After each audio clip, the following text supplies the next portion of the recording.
Hello and welcome to the Bottom Line Me podcast. I'm your host, Ann Allard. Today, we're diving into a topic that every educator, trainer, and leader should have in their toolkit, and that is how to plan and prepare for an impactful teaching moment. Whether you're leading a small round table, hosting an online session, or speaking to a packed room, the way you prepare can make all the difference. So I'm thrilled today to be joined by a rising star here at Old Republic Title, someone who's not only passionate about education, but intentional about how she delivers her educational trainings. Lindee Deshler is here with me, and she's very passionate about clarity, connection, and crafting a message that really sticks. And today she's going to share with us some of the strategies that have helped her to move from what I call good to unforgettable when it comes to training other people. And I've had the pleasure of watching her deliver some of these trainings. So, Lindee, welcome. It's great to have you on the podcast. I'm so excited to have this conversation with you. Before we jump in, could you take a couple minutes and just share with our audience, tell them a little bit about yourself? Absolutely. Okay, so first, thank you for having me on the podcast. I'm really excited to be here. About me, so I am coming to you from Kansas City, Missouri.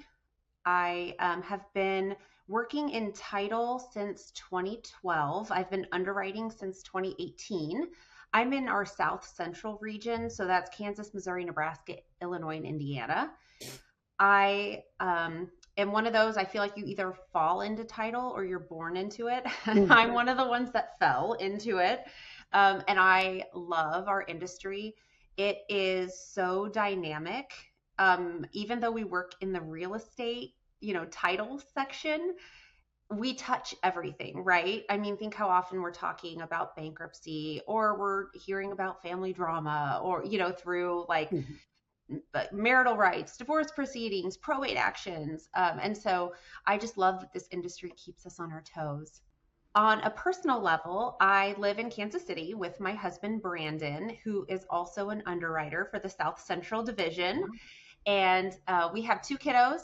Maisie is 6 and Clive is 3. We also have a dog, Petey, who is a little bit of a hot mess. He does try my patience sometimes. He's sleeping on the couch next to me right now, so we'll see how long that lasts. And he was the cutest puppy. Ann and Andrew, I might send you a picture that you can drop in right here because he was like the cutest puppy. And I try to remember that when he is trying my patience. But yeah, so again, I'm just really excited to be here. I went to school in Kirksville, Missouri, a place called Truman State University. And I started my education, get this, and you're going to laugh. I don't think you know this about me. I was a dual degree when I started high school, or when I started college. I was a math and Spanish major because I wanted to teach math like for ESL kids. And so look at me now. I graduated with a history degree. I did a little bit of, graduate work. And then now here I am as an underwriter for title insurance. But again, I think it fits my personality perfectly because I just love the change and the dynamics that we work with in our industry. Yeah, exactly. Well, and I just have to add, I've had I know you have a cute dog, but you also have 2 adorable children, and I've had the pleasure of seeing some photos of them both, and they are adorable. So just wanted to make that point. So, well, thanks. Let's set the stage here for the rest of our conversation and start with exploring the framework that kind of influenced you. You talked about a model when we were discussing this podcast that shifted your how you approach teaching or presenting. So, can you talk a little bit about that? Tell us a little bit about the model and what it's been like, what it's all about. Sure. So, it's really a philosophy that I learned from a college professor. And like I said, I started college as math and science. Um, Truman State was a liberal arts university, so I had to get my, essential credits in order to work toward my degree. And there was a history class that was, in the right building at the right time because I needed to be somewhere else at the time. Anyway, so I'm like, I'll just rip the Band-Aid off and take the history course, and then I don't ever have to think about it ever again. So that was the attitude that I was going into this class with. Not only did I take every class that this professor taught, I traveled to Greece with this professor twice, through like study programs and stuff. Her name's Dr. Lynn Rose, and we traveled together. We wrote letters of recommendation for each other throughout the years, and I switched my undergraduate degree to history, and then I actually ended up getting a master's as well in history. And so it just goes to show you how you can think something about a particular topic or whatever, but if it's delivered the right way, it can really, really affect and impact the audience. Does that make sense? It certainly does. And so most of what I think about are my conversations with Dr. Rose. She once told me, okay, on your best day as a speaker, you are nailing it. And on your audience's best day as listeners, so the chairs are comfortable. Their bellies are full, but not too full. They've been caffeinated the appropriate amount. Everything is aligning. They're still only going to be able to recall about 60% of what you've said, right? In actuality, the audience is not having their best day. A couple of the people might, but not everybody, right? Let's be real. They're talking, they're thinking about what emails they have to respond to. What's going to be served for lunch? What kind of cookies or soft drinks are we going to have at the break? The other million things, right, going on in life. And so, I mean, like, think about the presentations that you've heard in the past couple months. Like, what do you remember? Who do you remember, right? So this way of thinking has really allowed me not to take myself too seriously as a speaker. I approach teaching as like a fun and informative way to connect with people. Yes, we have to teach the substance, right? The actual subject matter. But I don't get too hung up on teaching down to the ant's eyelash because I know that people aren't going to remember it anyway. So I really try to focus on what I want the audience to remember. I'd like the audience to have one takeaway sentence at the end of my presentation. Now, that takeaway might vary based on the purpose of the class, but I try to remember that they're not going to remember much anyway, right? So everything I discuss, I want to focus back to that point that I want to stick. Interesting. I can remember taking a class one time on public speaking, and the speaker said, tell them what you're going to tell them, and then tell them what you told them. So stay focused on the topic. So yeah, sounds great. Well, wow. Another thing that you mentioned when we were talking about putting this episode together was the idea of not talking, but sharing limited data. Can you kind of unpack that a little bit for us? What does that mean? Right. So that same professor, Dr. Rose, she also had a saying, and there's no such thing as a presentation that is too short, unless it's for continuing education credit. I get it. But I mean, think about, like, your audience can only listen for so long.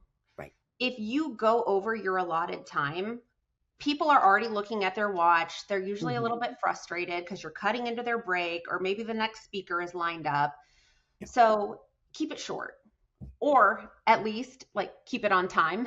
Your audience will appreciate it. Yeah.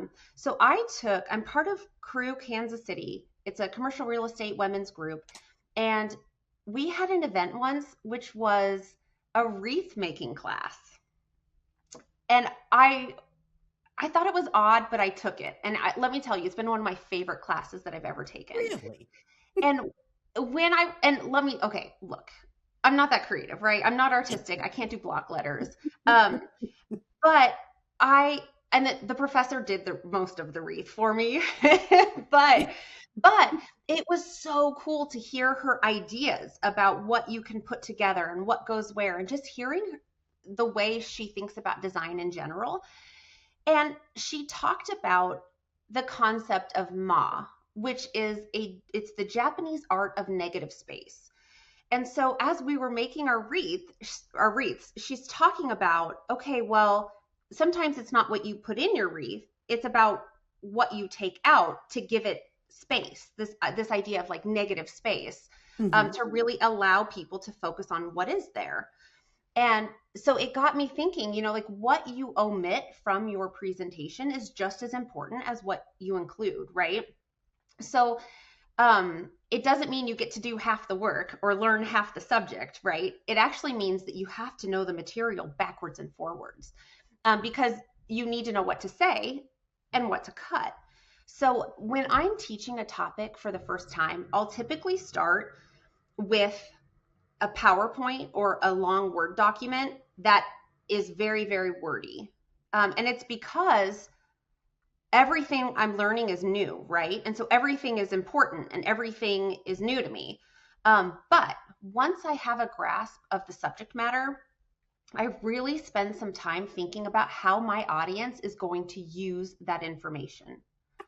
Then I can whittle it down to what is most important and what is most interesting, right? So I'm approaching a presentation not thinking about what I want to teach, but I'm really thinking about what my audience wants to hear. So then, I mean, I still do, I still do this. I think about like, what would you want to hear if you were in the audience? Mm. Um, and if we're thinking, maybe our audience is only going to remember like 30% of your class. Okay, well, let's focus on the most important 30% and let's make that memorable. We're going to pack it full of these engaging elements like hypotheticals, examples, analogies. And you really can only do that when you truly understand the material. Then you can have fun with it and bring it to life in ways that your audience is going to remember. Fascinating. All I can think about is the wreath. I'm gonna use that the next time I have to put a presentation together because I think that's a great way to approach it. Mhm. Yeah, so awesome. Thank you. And I never heard of the Ma Japanese mantra, but interesting. Hmm. So let's talk a little bit about mistakes. We all have those moments when we look back and we think, oh, okay, I definitely do that differently next time, or if I had it to do over again. What were some of those moments like for you, or what mistakes have you made in the past that you've learned from that you could share with us? Oh boy. Oh yeah. I have seriously bombed presentations before. Um, and I feel like it usually stems from not giving myself enough time to prepare and practice the class. I feel like a lot of times, when things don't go well, it's because I took for granted that I knew the material. Or maybe I just thought, oh, I'll be able to look at the slide and just summarize it, as I go. So I think it really comes down, the lessons I've learned are prepare, prepare, prepare, Hmm. practice, practice, practice. We've already talked about Ma, but that's really only part of the preparation, right? Once you have your class, um, when you are presenting, should not be the first time that you are saying the material out loud. Mm. So speaking forces you to like process and deliver what is on the paper. And oftentimes, like when you start explaining something aloud, it kind of is different than, how it's written. So like sometimes I will cut information or rearrange it so that it flows a little bit more seamlessly. And when you practice, you can explain these points so that you're clear and confident. That way, when you're presenting, you're less reliant on the notes. Practicing for yourself is perfect. Yeah. You can just speak it out loud, or you can record yourself on Teams and watch it back. I like to do a run through for someone else. So I mentioned earlier, my husband Brandon is an underwriter with South Central Division. And so sometimes I'll be like, hey, I have this presentation. Can I run it by you? And I will get notes that I never thought of. He might catch a typo on a slide. He might ask me a question. And I'm like, oh, I know the answer to that question. I cut it because I didn't think it was important. Maybe it's something I should bring back in. Or as I talk through this information kind of seems out of place. Maybe I don't need it in my presentation. It'll get you a time, so you're comfortable on your time for your presentation as well. I just think it makes me more confident in my delivery at the actual event if I know I've talked about it before.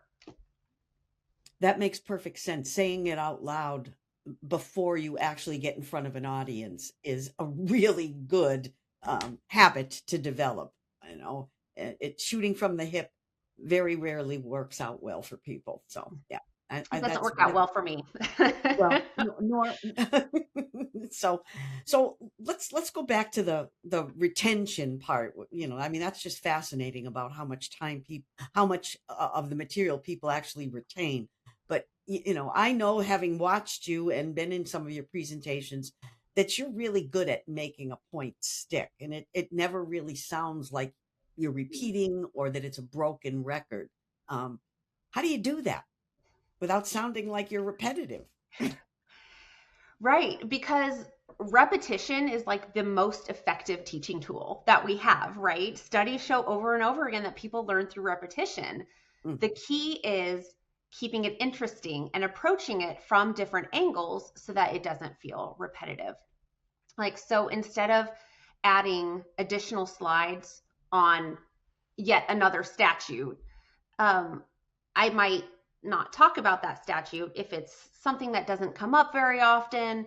Instead, I'll use examples or analogies that I feel like drive home the most important material that I'm teaching. And it's great to have a couple different examples or different approaches, because they'll resonate with different people, right? And that's the point, is that you're saying things in different ways so that everyone in your audience has an opportunity to connect with what you're saying and remember it. I get it. I teach CE and CLE courses. I know that there has to be required content. And I still want people to walk away with the knowledge that lasts beyond just like the immediate presentation. So in those situations, if I find myself getting really into the weeds, or if I'm finding my slides are getting too wordy, then I will provide a handout to the audience that they can reference afterward. I usually try to keep it to a page or so, so that it's easy to use. But then I'll also include contact information so that the attendees can reach out to me afterward. Sometimes they'll ask for a copy of my slides, or they'll have follow-up questions. And most of the time, I have two versions of my presentation anyway. I have the boring version, which is like the streamlined handout version with the what you need to know stuff. And then I have the fun version, which is like the engaging, interactive version that I actually present from. Yeah, I know. I've seen the fun and engaging interaction versions. They're awesome. But yeah, great. So let's talk a little bit more about slides.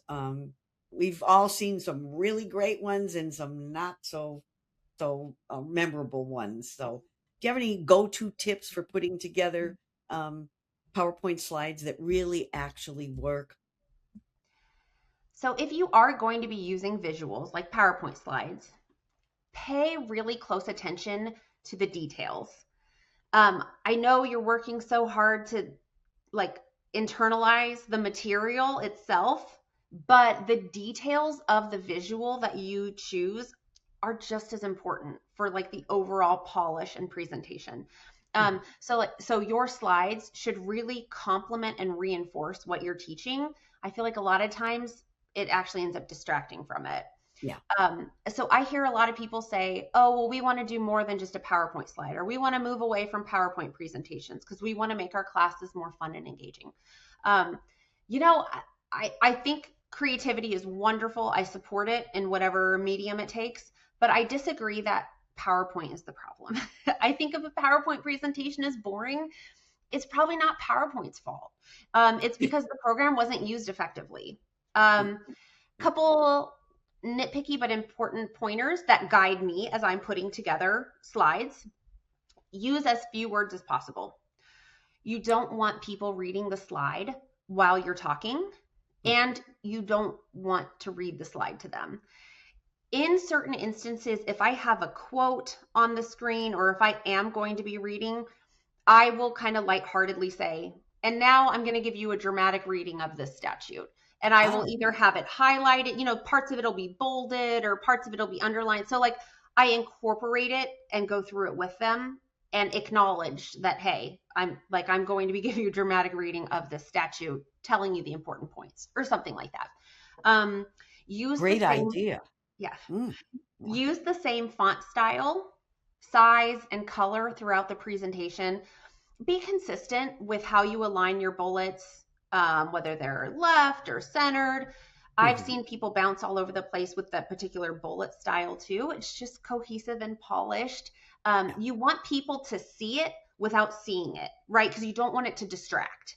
So if it's professional and polished, it aids you rather than distracts people. I'd also, when I'm going through, I also ask myself, could an image really break up all this text? Does it add support to the point I'm trying to make? If you use images, you might want to be mindful of copyright laws, depending on, what program you use and how you cite your sources and that type of thing. If you do insert an image, make sure to size it appropriately for the slide and consider adding like a border or something to really make it look like it's a thoughtful part of the presentation. Excellent tips. So that's great. So, you shared an awful lot about your process, the mindset, and the mechanics. What I'd like to now do is just kind of zoom out for a moment and look at the bigger picture. As I mentioned in my opening, I see you as one of the emerging leaders here at Old Republic Title. So I think my question to you is, how has the approach in how you present helped you to build your own credibility and connection with people that you're serving or that you're training or teaching? Talk a little bit about that. Well, thank you for calling me an emerging leader. You wrote that part, not me, but I do love it. So for me, I just look at it like my favorite part of the job is helping businesses grow. I like connecting with our agents. Many of them are my friends. And I just like supporting them in their careers and helping businesses grow. And certainly answering underwriting questions does that daily, but teaching also gives me an opportunity to do that. So true. Excellent. Wow. Anything else you want to add before we get to the bottom line? The only advice I have, not only to myself, but to others who are leading trainings and workshops, the biggest thing is just to have fun. It's a great way to connect with people. You help them learn, you help them grow. Anyone who has seen my presentations know that I put my heart and I put a piece of myself into those presentations. I think that's what helps me connect with people. If you ever need an ear or an audience, you can reach out to me. Let's drop my contact information in the information for the podcast, but I'd love to help bounce around ideas and learn and see if there's any way I could help people out there listening. I also just really want to stress that everyone has their own style, and not one particular style is the most interesting, right? Like as we've talked today, I have not said anything about what you have to say or how you say it. It's really just thinking through a process of the MA, right? And so just no matter what you do, just be authentic. So think about like what's important to you, what's personal to you, what hobbies do you have? And then how can you inject that into the presentation? So, for example, my husband, Brandon, was in the Marines for 10 years, and he had a couple deployments, and he used a lot, not a lot, yes, he used his Marine training and some of what he went through when he was deployed to tie into a fraud presentation. And so he was able to, he showed some of the base and, like fortifying the base. And, so he talked about, some of the sayings that they have in the Marines and how, he can take those and apply those to protecting your agency from fraud. And that has been really meaningful because people can connect. You They get connect to in know the Brandon dots. and they can connect it. Yeah. So for me, I get title inspiration like from everything in my life. Because I'm a big title nerd. It's TV, it's movies, it's music, it's conversations with my friends and family, it's wreath making classes.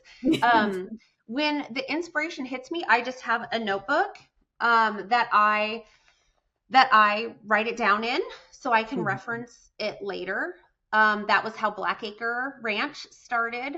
I've talked, in the same presentation, we've talked, Sound of Music, Dumb and Dumber, Gladiator, K-pop Demon Hunters. And so I think it's just having fun and just being open to the inspiration. And when it catches you, just jot it down and see if there's a way to work it in later. Just remember that like your audience is full of people who who want you to do well. They want to connect with you, right? Your audience is people. They're human beings and they want to learn from you.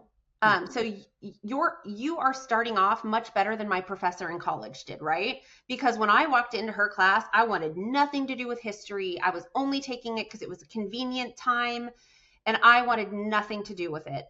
And she was so good that she changed my life, right?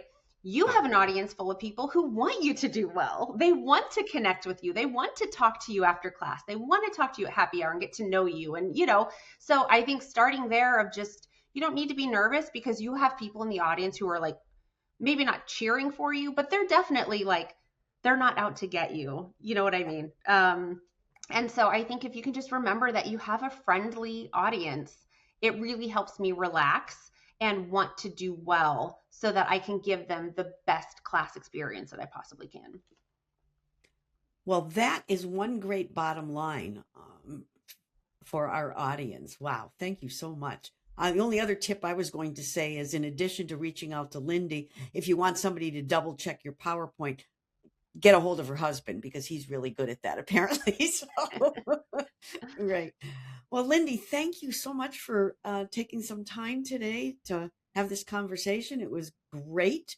I learned a lot. You're inspiring me to even go out and take a wreath making class. So, or something, but the point is well taken. So thank you again.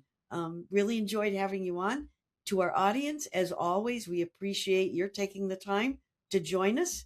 And until next time, let's all continue to learn, grow, and prosper.